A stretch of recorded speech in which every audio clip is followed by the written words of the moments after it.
நிலக்கரி விநியோகம் தொடர்பான விசேட ஜனாதிபதி விசாரணை ஆணைக்குழுவை நியமிப்பதற்காக எடுத்த தீர்மானத்தையும் 2009ஆம் ஆண்டு முதல் இடம்பெற்ற நிலக்கரி இறக்குமதிகள் தொடர்பான முறையான விசாரணையை முன்னெடுக்குமாறும் ஜனாதிபதியின் செயலாளர் மூலம் குற்றப்புலனாய்வு திணைக்களத்தில் முறைப்பாடு செய்துள்ளமையினூடாக ஊழலுக்கு எதிராகவும் மக்கள் ஆணையை நிறைவேற்றுவதிலும் ஜனாதிபதி கொண்டுள்ள துணிச்சலான உறுதியை தாம் பாராட்டுவதாக தமது ராஜினாமா கடிதத்தை ஜனாதிபதியிடம் சமர்ப்பித்து வலுசக்தி அமைச்சர் குமார் ஜெயக்கொடி கூறியுள்ளார்.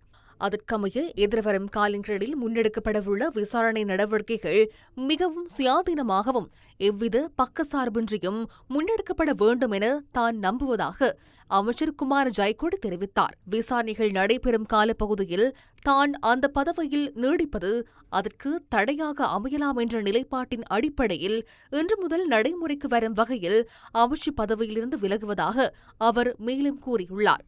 இதனிடையே முன்னெடுக்கப்படவுள்ள விசாரணைகளுக்கு இடையூறு ஏற்படாமல் இருப்பதையும் அந்த விசாரணைகளின் சுயாதீன தன்மையை உறுதிப்படுத்துவதையும் நோக்கமாக கொண்டு அதற்கு இடமளிக்கும் வகையில் தான் வகிக்கும் செயலாளர் பதவியிலிருந்து விலகுவது பொருத்தமானது என தான் நம்புவதாக வலுசக்தி அமைச்சின் செயலாளர் பேராசிரியர் உதயங்க ஹேமபால தனது ராஜினாமா கடிதத்தில் குறிப்பிட்டுள்ளார். இதேவேளை இலங்கையில் நிலக்கரி மின் உற்பத்தி நடவடிக்கைகள் ஆரம்பிக்கப்பட்டது முதல் நேற்று வரைக்கான காலப்பகுதிக்குள் நிலக்கரி இறக்குமதி செய்வது தொடர்பான கொள்முதல் செயல்முறைகளில் முறைகேடுகள் மற்றும் சட்டவிரோத செயற்பாடுகள் இடம்பெற்றுள்ளதா என்பதை ஆராய்வதற்காக உயர் நீதிமன்ற நீதியரசர் கிஹான் குலதுங்கவின் தலைமையில் முழுமையான அதிகாரங்களுடன் ஜனாதிபதி ஆணைக்குழு ஒன்று நியமிக்கப்பட்டுள்ளது.